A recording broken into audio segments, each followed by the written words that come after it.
Binge Audio. Salut, c'est Thomas Rozek. Do I have to start my story over again? No. Nothing's live, so it's like you pick up where you... Okay, you definitely got to take me to Boston Market or something after this, man. America, y'all had to see me. Y'all had to get used to this face.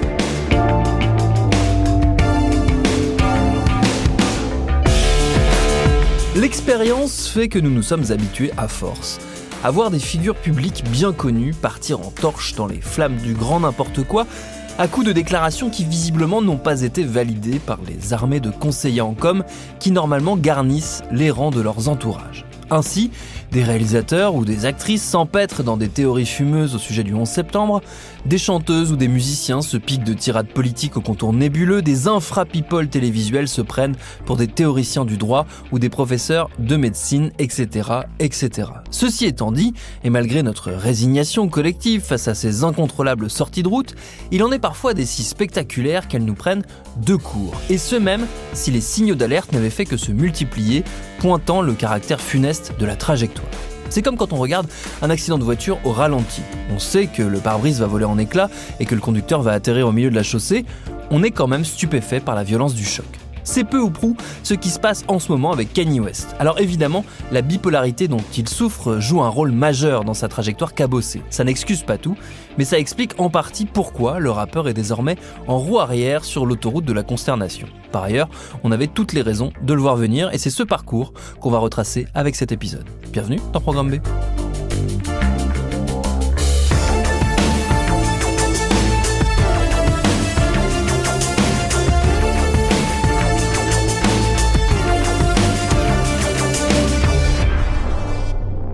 Pour Kanye West, tout commence le 8 juin 1977. Il y a un peu plus de 45 ans, dans le sud des États-Unis où il naît et passe les 3 premières années de sa vie avant de déménager dans l'Illinois dans la région de Chicago. Son père a été militant chez les Black Panthers, photojournaliste puis activiste chrétien, suivant ainsi le grand retour du religieux qui caractérise les années 80 américaines.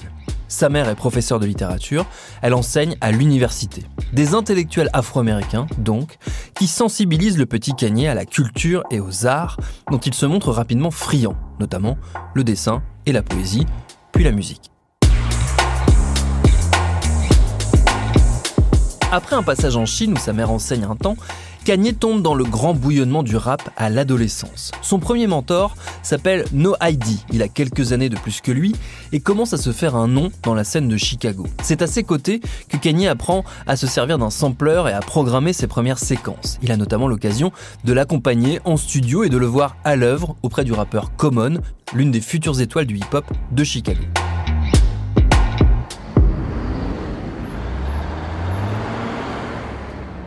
À la fin des années 90, Kanye a 20 ans. Il est étudiant, d'abord en art, puis en littérature, mais ça ne lui convient pas.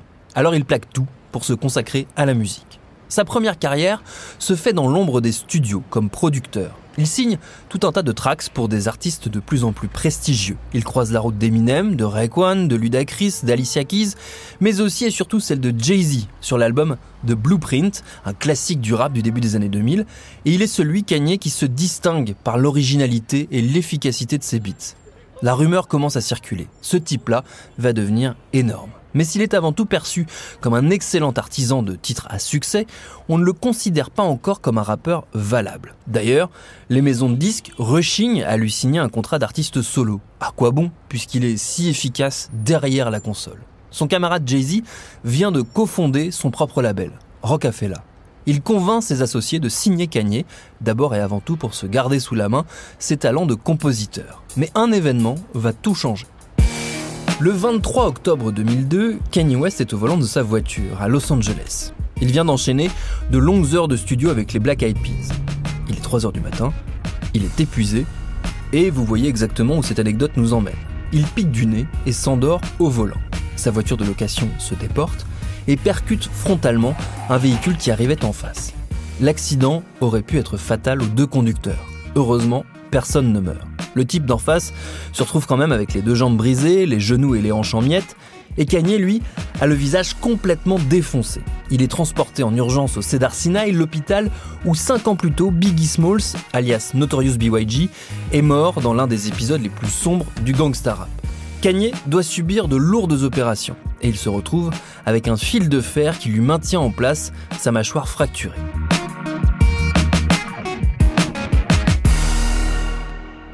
Deux semaines à peine après son accident, alors qu'il a encore la bouche pleine de fils, il est de retour en studio pour enregistrer un titre à lui. Il s'appelle « Through the Wire », à travers les fils. C'est littéralement ce qu'il fait. Il rappe à travers les fils et raconte tout ce que l'accident lui évoque. Le morceau sort sur une mixtape et fait forte impression dans le petit milieu du rap, même si on entend bien sur la première version la difficulté qu'a Kanye à rapper vu les conditions. Mais quelque chose a changé. Et quand il rentre en studio pour son premier album et qu'il reprend le morceau pour en faire le premier single, les choses sont claires, ça n'est plus le même homme ni le même artiste. The College Dropout sort en 2004. C'est un carton-plein, l'un des plus gros succès pour un premier album dans le hip-hop. Le disque est triplement certifié platine, il se vend à plus de 4 millions d'exemplaires dans le monde. Kanye est nommé 10 fois aux Grammy Awards. Ça y est, c'est une référence. Et au même moment, on voit apparaître les premières alertes, les premiers signes qu'il y a quelque chose qui cloche. Ça tient un peu de choses. Par exemple, les remises de prix, puisqu'on en parle. Ça va devenir une constante dans sa carrière. Et dès 2004, Kanye se fait remarquer en pétant les plombs à une cérémonie. On est au mois de novembre, au très chic Shrine Auditorium de Los Angeles. On y célèbre, comme tous les ans, les American Music Awards, les AMA, les concurrents des Grammys. A man, a mission, a visionary. He rose up with furious beats from the depths of a city where the wind rips right through you. Made blazing hits for everyone from Jay-Z and Alicia Keys to Scarface and Britney Spears. His sound rained down upon us, and it was good. From the depths of his soul, he will elevate the hip-hop game before your very eyes. Please welcome Kanye West. Kanye est sur scène. Il est surtout nommé dans plusieurs catégories. Alors il sait qu'il a peu de chances de l'emporter dans les principales, puisqu'il est face à son copain Jay-Z, qui a frappé très fort avec son Black Album, et face aux vétérans de Outkast, qui sont difficilement prenables. Mais il s'en fiche. Il n'a Dieu que pour une catégorie, celle des Best New Artists, meilleur nouvel artiste. Ça c'est plié, c'est pour lui. Favorite new breakthrough artist. Sorry, and the winner is... Sauf que patatras, the award goes to Gretchen Wilson. Gretchen Wilson! You know what? I could get used to this. Une chanteuse de country. Le sang de Kanye ne fait qu'un tour. Il quitte avec pertes et fracas les lieux, hurlant à qui veut bien l'entendre, et donc aux journalistes, qui n'ont pas manqué de le noter, que le prix lui revenait de droit et que tout ça est absolument scandaleux. Ça peut paraître anecdotique, et ça l'est d'ailleurs sans doute un peu. Mais c'est un symbole. À partir de là, Kanye va alterner en permanence coups d'éclat discographiques, grands moments musicaux et comportements au mieux inquiétants, au pire totalement inappropriés. En 2005, à l'occasion d'une émission spéciale en solidarité avec les victimes de l'ouragan Katrina, il fait à nouveau la preuve de son côté ingérable en direct en se lançant dans une diatribe contre l'administration Bush qui n'était évidemment pas prévue au programme. I hate the way they portray us in the media. If you see a black family, it says they're looting. You see a white family, it says they're looking for food. And you know it's been 5 days because most of the people are black. George Bush doesn't care about black people. Pour le coup, il prend position en faveur des Noirs américains abandonnés par le gouvernement. Et sa sortie lui attire certes des critiques, mais aussi un certain respect. Tout comme ses disques, qui sont une suite de succès et de pierres angulaires dans le hip-hop des années 2000. Il est ainsi celui qui signe la fin de l'ère du gangsta rap tout-puissant en battant à plate couture son rival 50 Cent en 2007, avec Graduation, un album très marqué par la musique électronique, qui va avoir une influence décisive sur ce qui va devenir le son mainstream de la décennie qui vient. Mais Kanye est aussitôt rattrapé par ses mauvais côtés. En 2006, il monte sur scène alors qu'il vient de perdre contre Justice pour le prix du clip de l'année au MTV European Music Awards. Hey, if I don't win, the award show loses credibility. Il se met très en colère contre la chaîne qui diffuse avec délectation les images Et 3 ans plus tard, il en remet une couche lors d'un événement resté célèbre. The MTV Video Music Awards took place on Sunday night, September 13th, live from New York City's Radio City Music Hall. Nous sommes en septembre 2009 à New York. Le vénérable Radio City Music Hall accueille les MTV Video Music Awards. C'est un peu les Oscars du clip. C'est une cérémonie donc qui compte dans le milieu. Vient le moment de remettre le prix de l'artiste féminine de l'année. Et c'est Taylor Swift qui gagne. Sauf que Kanye ne l'entend pas de cette oreille. Ni une ni deux, il monte sur scène, encore, il prend le micro des mains de la pauvre Taylor Swift totalement désarçonnée, on le serait à moins, et il se lance dans un plaidoyer en faveur de son amie Beyoncé, qui selon lui, méritait bien plus le prix avec son clip pour Single Ladies. I'm really happy for you. I'm gonna let you finish. But Beyonce had one of the best videos of all time. One of the best videos of all time. La scène est surréaliste. La caméra capture même le désarroi et l'embarras profond de Beyoncé qui n'avait rien demandé. Taylor Swift est en larmes, c'est un désastre. Beyoncé tentera d'ailleurs de rattraper un peu le coup quelques instants plus tard lorsqu'elle reçoit le prix du meilleur clip de l'année et elle invite alors Taylor Swift à la rejoindre sur scène. I remember being 17 years old, up for my first MTV award with Destiny's Child, and it was one of the most exciting moments in my life. So I'd like for Taylor to come out and have her moment.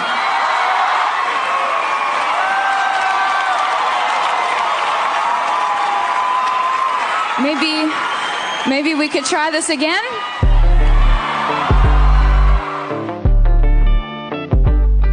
Mais le mal est fait. Les images de l'interruption de Kanye font le tour du monde. Elles sont commentées partout, jusqu'à la Maison-Blanche, où le président Obama se fend d'un lapidaire qualificatif destiné à son compatriote de Chicago, un abruti. Point à la ligne. Ça ne va pas aller en s'améliorant. Et si on s'en tenait aux sorties gênantes lors des cérémonies, ça irait encore. C'est même devenu une sorte de running gag au sein de la profession. Kanye a même essayé d'en rire et d'en parler avec plus ou moins de réussite dans ses chansons. Mais le problème, c'est que le rappeur va de plus en plus loin dans l'extrême. Déjà, il n'est pas rare qu'il ponctue ses sorties publiques de longues déclarations sur son statut d'icône, de star totale, de légende vivante. Il se compare à Shakespeare, il crie haut et fort qu'il est l'artiste le plus influent de sa génération et il commence à parler de politique. Et là, ça craint. Une nouvelle fois, ce serait un peu long et fastidieux de faire la liste exhaustive de ces déclarations choquantes. On va donc s'en tenir à quelques exemples qui en disent long. Tiens, pour commencer, sa relation avec les présidents américains. Alors avec Obama, on l'a vu, c'est compliqué. Et en 2015, Kanye annonce carrément qu'il va lui aussi se lancer dans la course à la Maison-Blanche. Objectif, 2020. Il est très sérieux, même si ça fait essentiellement sourire tout le monde. Mais en 2016, arrive dans le jeu politique américain un invité inattendu. Donald Trump. Say hello to mommy. Élu contre toute attente, et pour la plus grande consternation de la planète entière, l'homme d'affaires tape dans l'œil du rappeur, qui voit en lui un outsider, un type qui brise les codes comme lui. Et il se met donc à soutenir très activement le nouveau président, au point d'annoncer qu'il décale ses ambitions présidentielles à lui pour 2024, histoire de laisser le temps à son nouvel ami d'enquiller ses 2 mandats sans craindre de l'avoir en face de lui. Après de petits désaccords en début de mandat, la passion entre les 2 hommes reprend de plus belle en 2018. West clame son amour de Trump, pose avec une casquette « Make America Great Again », le slogan de campagne du président. On tweet et on retweet à tout va et l'influence intellectuelle de l'extrême droite républicaine commence à percer dans les prises de position publiques du rappeur. When you hear about slavery for 400 years, that sounds like a choice. Like, you was there for 400 years and it's all of y'all? 400 ans d'esclavage, ça ressemble à un choix, pour moi. Voilà ce qu'il déclare face à des reporters médusés. Kanye West qui tient un discours digne des meetings suprémacistes blancs. Ça fait un peu bizarre. À l'époque, on lui cherche encore pas mal d'excuses. Il faut dire qu'entre-temps, il s'est ouvert sur ses problèmes de santé mentale qui paraissaient assez évidents mais n'avaient pas bénéficié d'une expertise médicale. En 2018 donc, c'est chose faite. Les psychiatres lui ont diagnostiqué, en 2016, un trouble bipolaire qu'il ne rend public que 2 ans plus tard donc. Cette maladie expliquerait en partie ses moments de grande agitation égotique et les épisodes dépressifs très lourds qu'il traverse depuis des années, assortis de crises de paranoïa très violentes qui l'ont conduit à être brièvement hospitalisé en 2016 après un concert. Quel rôle joue la maladie dans sa perméabilité aux idées racistes ? Je serais bien incapable de vous le dire. Certains courants psychiatriques militent pour que les opinions très radicales soient considérées comme des symptômes de maladie mentale, mais c'est une vision assez minoritaire. Pour ce qui est de West, qui par ailleurs remet régulièrement en doute le diagnostic le concernant, c'est dur de ne pas penser que la bipolarité joue un rôle crucial dans toute sa trajectoire, même si elle n'excuse évidemment pas tout. D'ailleurs, puisqu'on parle d'excuses, Kanye West a beau en présenter après sa tirade sur l'esclavage, le mal est fait. Il s'enferme de plus en plus dans son personnage de rappeur d'extrême droite. En 2019, il s'attaque à un sujet tout aussi douloureux, l'avortement. Il prend position pour le retour de son interdiction, il salue les politiciens réactionnaires qui font de même, et il s'aliène pour le coup sa propre famille, son couple très médiatique avec Kim Kardashian, parent lambeau, ses propos anti-IVG ayant visiblement pesé très lourd dans la balance lorsque la mère de ses 4 enfants décide de mettre un terme à leur mariage en 2020. After turning 40 this year, I realized no, I don't want a husband that lives in a completely different state. To me, I thought, oh my God, that's when we're getting along the best, but then that is sad to me. Ça ne va pas aider West à s'illustrer de façon positive dans les médias, où sa musique est totalement reléguée au second plan au profit de ses errances de plus en plus préoccupantes. Sur le plan privé, la séparation avec Kardashian donne lieu à des démonstrations très gênantes, comme lorsque West menace très clairement Pete Davidson, le nouveau petit ami de Kim, et se livre à un harcèlement clair et net de sa future ex-femme.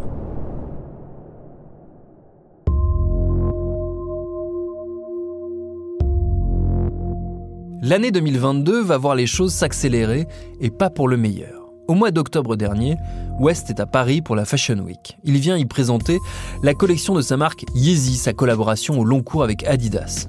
Un énorme succès qui dure depuis des années et l'une de ses nombreuses activités dans le secteur de la mode où il est très présent.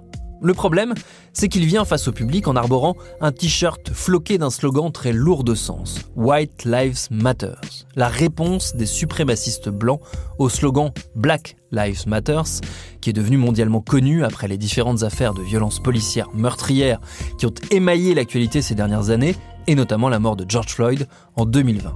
La démarche de Kanye West est vue non pas comme une simple provocation d'un artiste qui cherche à tout prix à faire parler de lui, mais comme un vrai signe d'allégeance envers les franges les plus radicales de l'extrême droite américaine, qui s'empressent d'ailleurs de reprendre et de saluer la démarche de West. Ce dernier en rajoute en déclarant sur Instagram que Black Lives Matter était, je cite, une arnaque, les dés sont jetés. Tout le mois d'octobre ressemble à une longue descente aux enfers.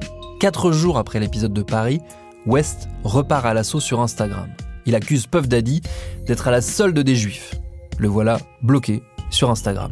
Il réactive alors son compte Twitter qui est resté muet depuis 2 ans.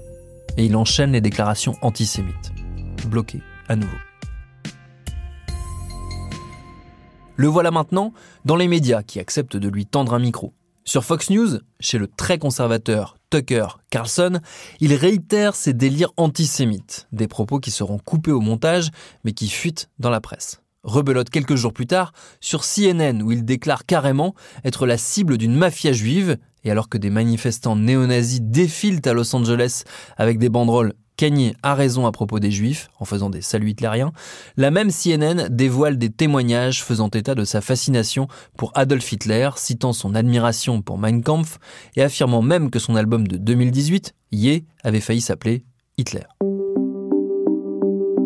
Cette avalanche d'horreur lui coûte cher, auprès du public, d'une part, mais aussi auprès de ses sponsors. Les uns après les autres, les nombreuses marques qui avaient maintenu leur lien avec la star malgré les années et malgré les polémiques, décident que les choses sont allées trop loin. Vogue, Balenciaga, Adidas, Gap, la très puissante agence CAA, toutes annoncent l'annulation de leur contrat avec West. Plusieurs grandes marques de distribution retirent des rayons les produits portant la marque de West. Il ne lui reste plus que ses nouveaux amis d'extrême droite, et il s'affiche à leur côté. En novembre, Il est invité à Mar-a-Lago, la luxueuse résidence floridienne de son ami Donald Trump. Il s'y pointe, en compagnie d'un personnage qui en dit long sur son errance, Nick Fuentes. If you're familiar with Nick Fuentes, you probably already know that he's a white supremacist, an anti-Semite, a misogynist. He's actually on the no-fly list. A lot of bad stuff. Fuentes est un nazi, il n'y a pas d'autre mot pour le qualifier. Ancien youtubeur banni de la plateforme pour ses propos haineux, c'est un négationniste, un antisémite notoire et un suprémaciste blanc fanatique. Il était notamment présent en 2017 à Charlottesville, dans l'État de Virginie, lors de la grande réunion de tout ce que l'Amérique compte d'organisations racistes, y compris le Ku Klux Klan et des milices fascistes. Un rassemblement qui s'est soldé par la mort d'une contre-manifestante tuée lorsqu'un suprémaciste blanc a foncé dans la foule des opposants avec sa voiture. Fuentes était aussi présent à Washington le 6 janvier 2021, sur scène, juste avant l'invasion du Capitole par les fans de Trump. Il incarne donc tout ce que l'ultra-droite américaine a de plus nauséabond, et c'est avec lui que Kanye West a choisi d'aller dîner chez Trump. Former President Donald Trump is defending himself against a Republican backlash over his recent dinner with two known anti-Semites. As you may know by now, Trump hosted white nationalist and Holocaust denier Nick Fuentes at Mar-a-Lago last week, along with the rapper Ye, formerly known as Kanye West.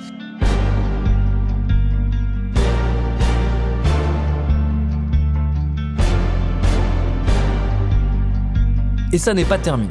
En décembre, on retrouve le rappeur chez Infowars. Alors pour celles et ceux qui suivent depuis un moment les franges les plus crapoteuses de l'alt-right, le site est bien connu. C'est celui d'Alex Jones, une figure là aussi centrale de l'extrême droite américaine. Un complotiste acharné, propagateur professionnel de fake news, condamné cette année lourdement pour ses mensonges à répétition après la tuerie de Sandy Hook. Un bonhomme épouvantable qui ouvre grand les bras à Kanye West. Et il va pas être déçu. Tout au long de l'interview, le rappeur, masqué intégralement, enchaîne les horreurs. Il se déclare nazi, il mégote sur les victimes de l'Holocauste, il nous sert le bon vieux refrain de « Hitler n'a pas fait que des mauvaises choses ». C'est un tel déferlement de bêtises que même Alex Jones semble décontenancé par la situation. Dès le lendemain, West poste sur son compte Twitter un montage, une étoile de David, avec à l'intérieur la croix gammée nazie. Son compte saute à nouveau. Même Elon Musk, le nouveau boss de Twitter, pourtant assez amène avec l'ultra-droite américaine, n'a pas trouvé comment le défendre.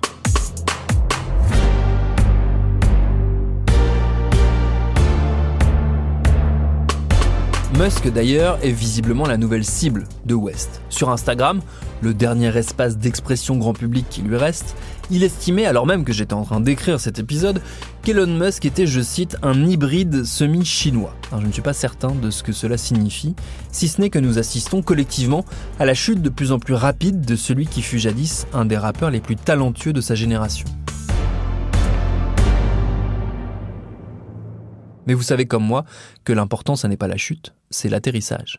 Et plus le temps passe, moins il semble évident que l'atterrissage de Kanye West, qui se fait appeler Ye maintenant, et qui compte toujours aux dernières nouvelles se présenter aux élections de 2024, se fasse en douceur.